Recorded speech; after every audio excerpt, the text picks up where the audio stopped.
Mr. T. Kumar, who is the Director for International Advocacy for Amnesty International in the United States, and he is definitely one of the best world experts on the situation of human rights in the region.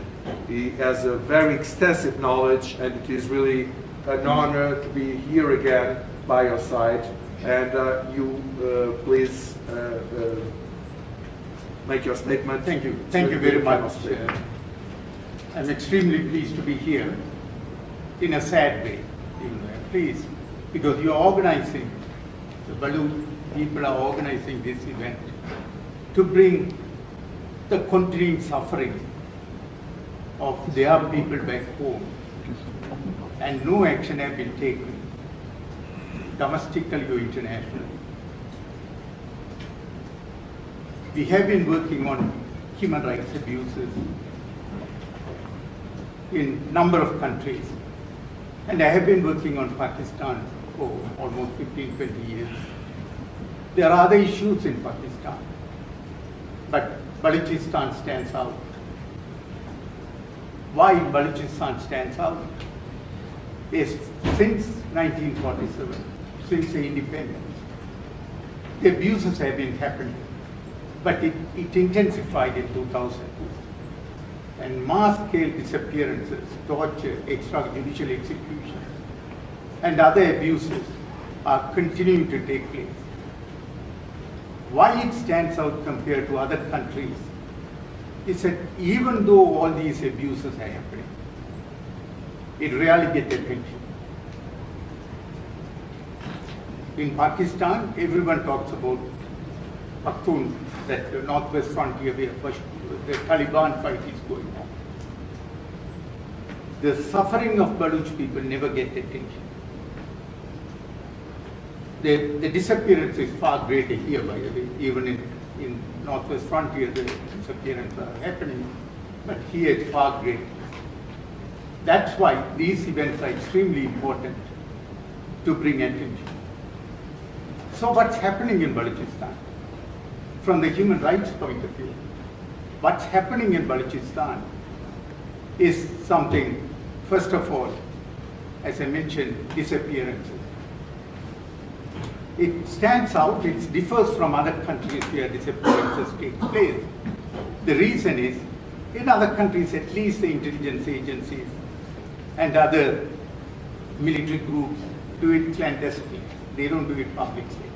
Sometimes they do. But in Balochistan, they do it publicly, they don't care. They go in front of hundreds of people and drag people around, and that person disappears. That means literally dead.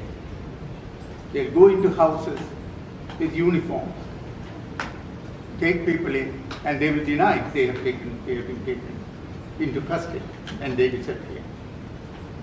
Children have disappeared. Families have been terrorized so much, they will not even complain to us or to any other human rights groups that people have disappeared.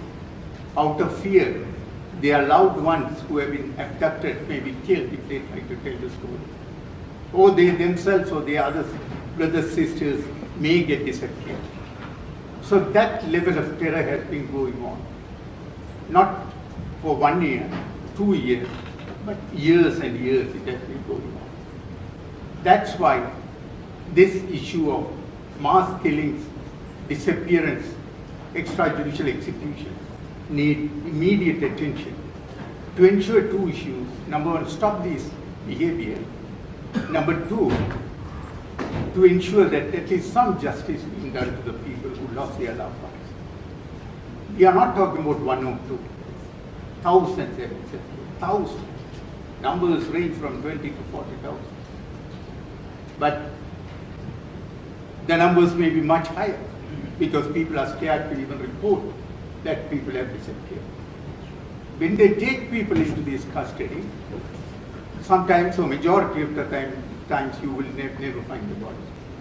But Pakistani's intelligence agencies also use the abduction, execute people, and bullet-ridden bodies have been thrown in streets to terrorize the local population.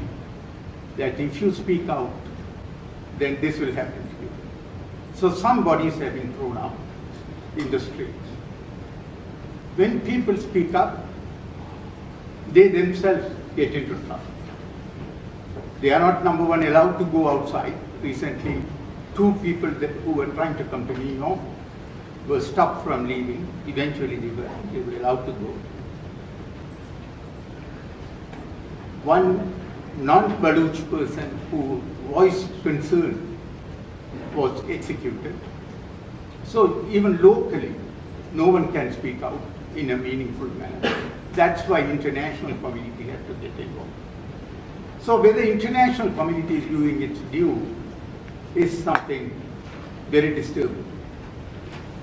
Not only international community did not raise, I mean, they make speeches, you know what that means. By making speeches, oh, it should stop, it doesn't mean anything. Pakistanis knew it doesn't mean anything. The people who speak like Washington or European Union, they knew it's not going to happen, nothing. They don't mean anything, and Pakistanis also knew they don't mean anything. So in a nutshell, nothing is happening. But certain instances is disturbing. United States in particular have been giving large amount of weapons to Pakistan to fight war on terror. Before bin Laden was killed, they were given high-tech listening devices, bunker-busting bombs to go after bin Laden. They thought he's hiding somewhere in a cave, so let Pakistanis go and bomb the hell out of that place and kill this guy.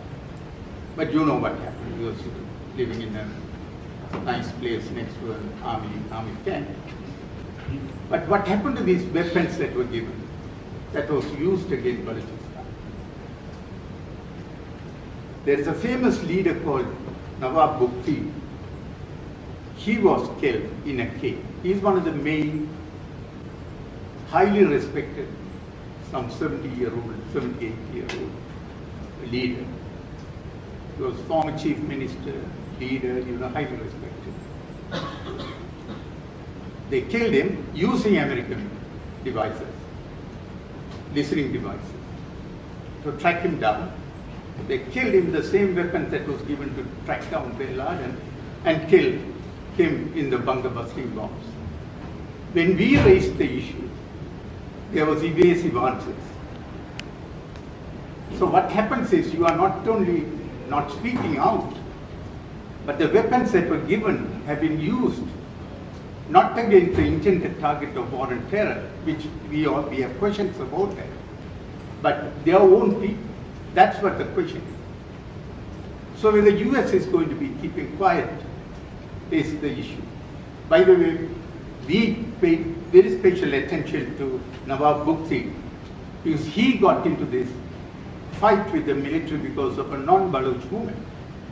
He's a medical doctor who was raped, a Sindhi woman who was raped in Balochistan. And he asked for justice for that woman who is not even a Baloch with him. That triggered the fight. So literally, he gave his life and hundreds of his own people were killed because of the justice he asked for a woman being raped who is not even a Baloch. Today we have another issue. The F-16s have been cleared and State Department is going to give. The argument they are saying is war on terror. That's an easy argument any country is now using to legitimate grievances of people. Here Baloch people have been targeted as people, but they have been singled out and kept quiet because of their political opinion for whatever reason they are doing. So we are urging US to ensure, get a public commitment, you make a public request that these F-16s are not used against people of Pakistan. Could be Baloch, which is majority times used against Baloch. It could be even Sindhis, Punjabis, or Pashtuns. That's not the issue. They should get a commitment. We hope US government, with some sense of decency, will raise this issue to get some commitment from Pakistanis. But the bigger picture questions arises, what are we going to do to the continuing disappearances, extrajudicial execution in Balochistan? That's what the challenge is. These events happen, but it goes on and on and on. So we hope some trigger will mark and some issue will pop up, so it stops. Then the justice issue comes. If justice is not done, then it accelerates more pain. The second one, which Pakistanis should know, that they can't continue doing it. One day or another, it's going to become international. And there will be called for international tribunals. And let's see where the so-called defenders of human rights in the Western world stand up for this killing of innocent Balochis. Thank you very much.